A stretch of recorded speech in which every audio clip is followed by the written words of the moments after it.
Okay, I thought I'd put together a little video for you guys on how to throw a shoe back on your horse with just the bare essentials here. You're out on a trail ride in the mountains or on a pack trip or whatever, and you throw a shoe. This is just kind of how to put it back on. As far as when and if you need to put a shoe back on, depends on the horse, and it's going to depend on the foot. A white foot is going to get sore quicker than a blue foot. Generally a front foot will get sore quicker than a hind foot. So if you have a white-footed horse and you throw a front shoe and you're 6 more days in the hills, there's probably a good chance that you're going to have to put a shoe on or an easy boot or something like that. So this is just to get you by for the rest of the week or until you get back out. Nothing fancy.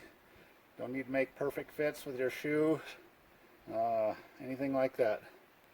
So if you have an old shoe, that's great to use. Should probably somewhat fit already.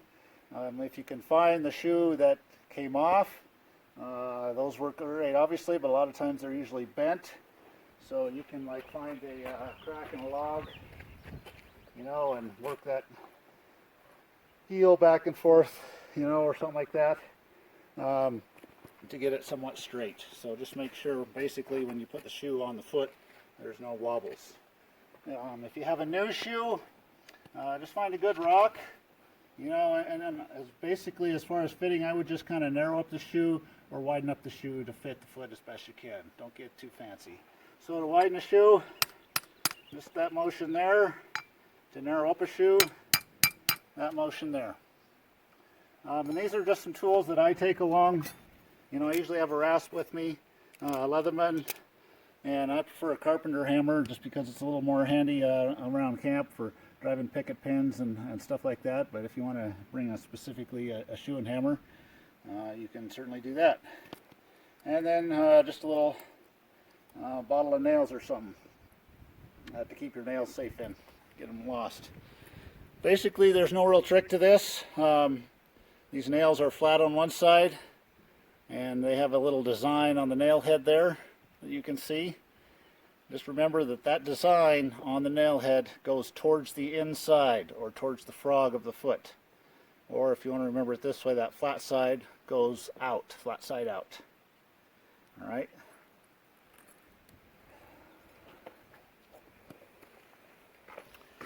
So basically, I'm just going to nail this shoe on first just with my carpenter hammer. Kind of get your shoe on there square.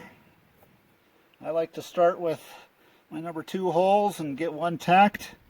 I have the design of the nail head pointing towards the frog. Okay, and I'm going to get one going on this other side.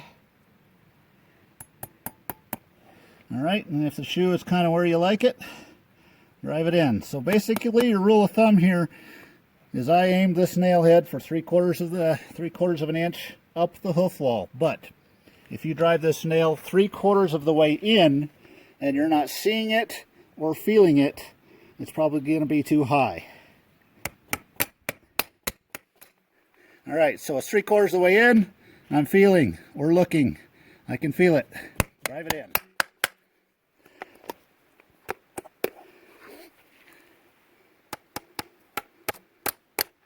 Three-quarters of the way in, I can feel it.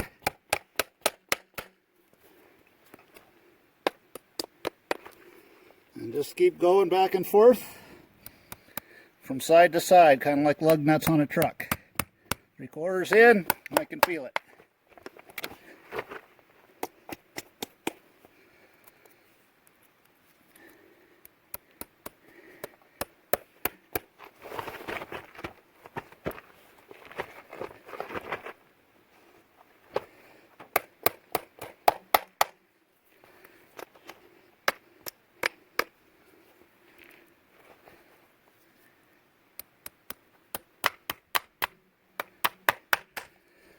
And if your shoe just got pulled off, it may very well be that you can just follow old nail holes, which is obviously not ideal, but like I said, it'll certainly get you out of the woods.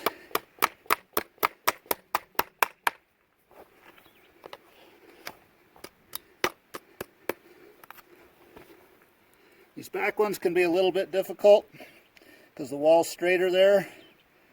So you can give your nail just a little bit of a head start.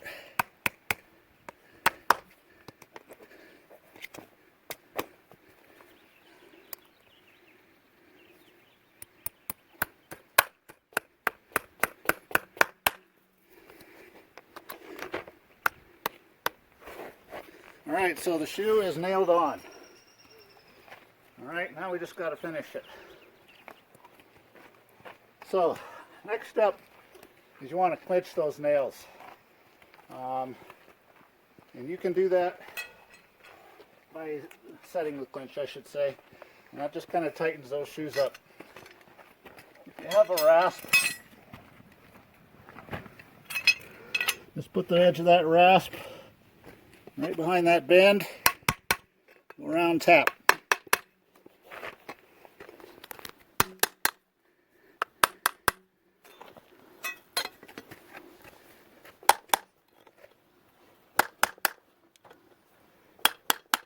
You don't have a rasp, use your Leatherman. Get right under, see how that, get right under that bend, just tap. And that sucks that shoe a little tighter. Alright, so now we just got to finish these nails. So a couple of different ways you can do that.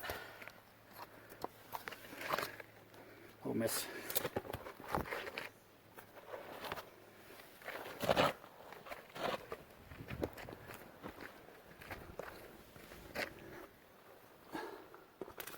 If you have a Leatherman,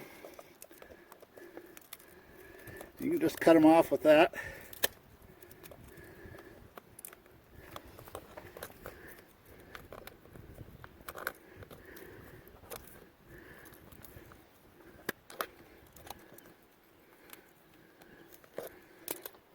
If you have a pair of wire cutters or dikes or something like that, you can do that. You can also just take your hammer, twist them off.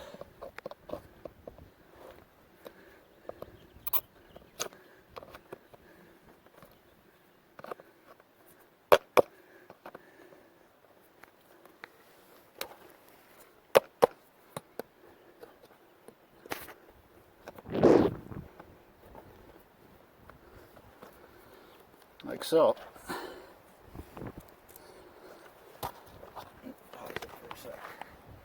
Finish these nails.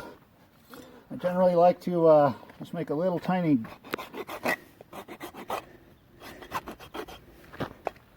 groove underneath those nails. Alright. And normally when we're shoeing, we use clinchers to make that final clinch.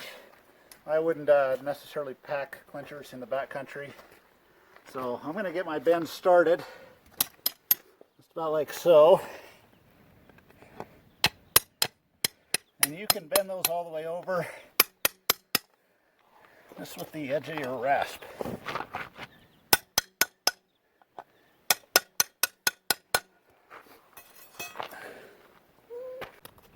Hammer them in. And remember, we don't want to hammer them out so that they loosen up. We're just hammering them in, not down, in.